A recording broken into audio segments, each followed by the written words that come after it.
places to go travel.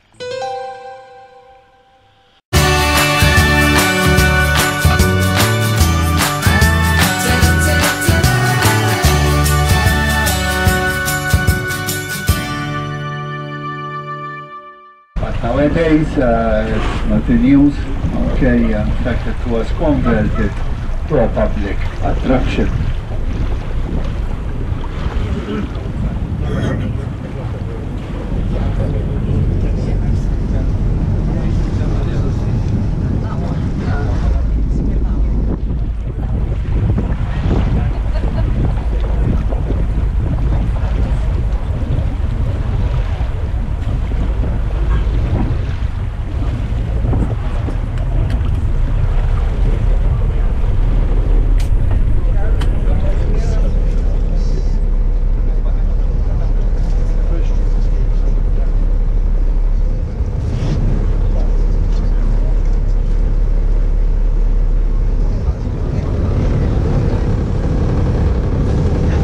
Back to Phoenician times, and was also the home for the knights until 1571, the year when they moved to the newly built city Valletta, today's capital city.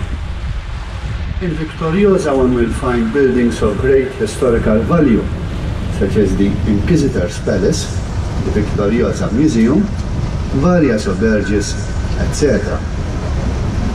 The beautiful church at sea level is dedicated to St. Lawrence and was built in 1681. The eight-pointed cross at the top is the symbol of the order, also known as the Maltese Cross.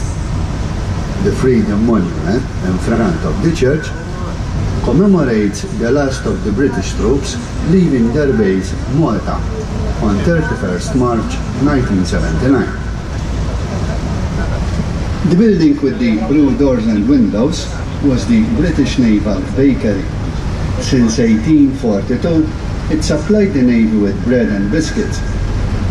In 1992, a part of this building was converted to a maritime museum, emphasizing the maritime role played by the Order and the British Navy. It offers a wide variety of exhibits, such as a working steam engine, models of vessels, uniforms, maritime utensils, etc. Along the shore is the Vittoriosa waterfront. During the period of the Knights it was referred to as the Marina Grande, a line of monumental buildings, where today one finds a number of restaurants and wine bars, all enjoying the beautiful views of this marina. This palace just on the waterfront was built by the famous Lorenzo Gaffa in 1680, and this was the residence of the Captain General of the Order of St. John.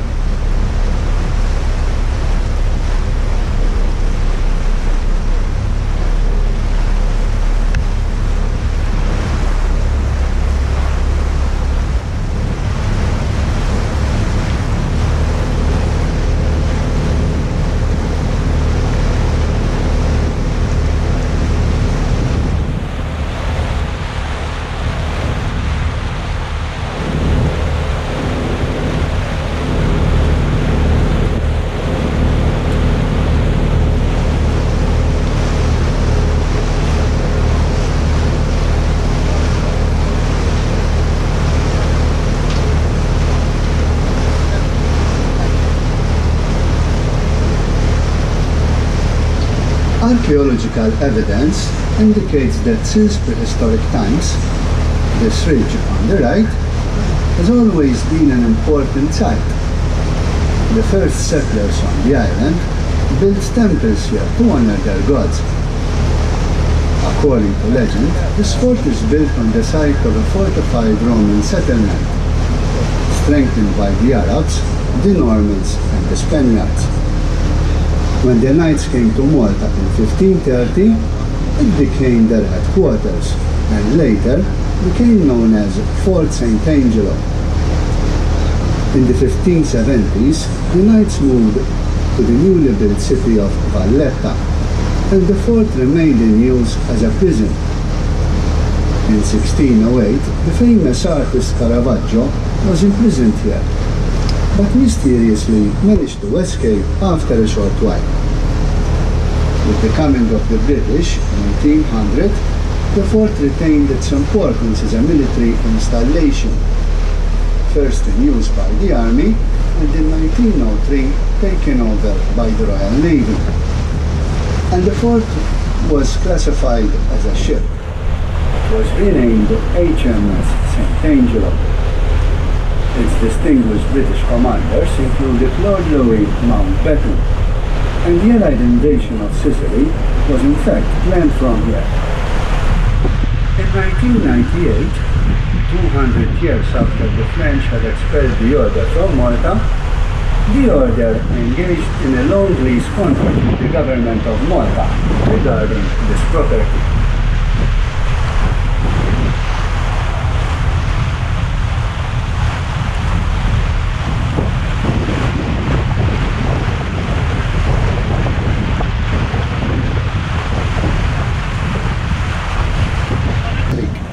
Swimming area with a small sandy beach. The poles on land indicate where once stood the signal station of the British forces, and further in and out of sight is Fuerteventura, built by the British in 1878 and served as a crew battle. The fort still houses the 100-ton Armstrong gun, which was one of the largest and powerful cannons. It was capable of firing a 1-ton shell over a distance of 6 kilometers.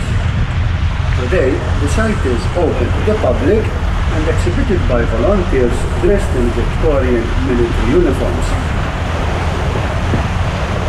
We can now see Fort Ricasoli, which commands a strategic position at the harbour's entrance. The ridge had been effectively used by the Turks against St. Elmo ahead of us during the Great Siege. So to avoid a repetition of this ever happening again, this fort was built in 1670 by the engineer Kalkara at the expense of Giovanni Ricasoli. This is the largest and latest fort built by the Knights in Malta and could maintain 2,000 men. When the British came to Malta, they immediately realized the vital importance of this fort. So they armed it with heavy guns to cover the approaches and the entrance of this harbour. In 1810, Lucien Bonaparte, Napoleon's brother, was captured by 2 British frigates while on his way to the United States. He was brought to Malta and imprisoned in this fort. There was a footbridge supported by the column in the middle, but this was destroyed in World War II. On 26 July 1941, when 17 Italian E-boats attacked this harbour. They were met by the fire, and during the fight, the bridge was blown up and blocked the attackers' exit. All the E-boats were sunk on the spot. The present footbridge was installed in October 2011.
You're watching Places to Go Travel.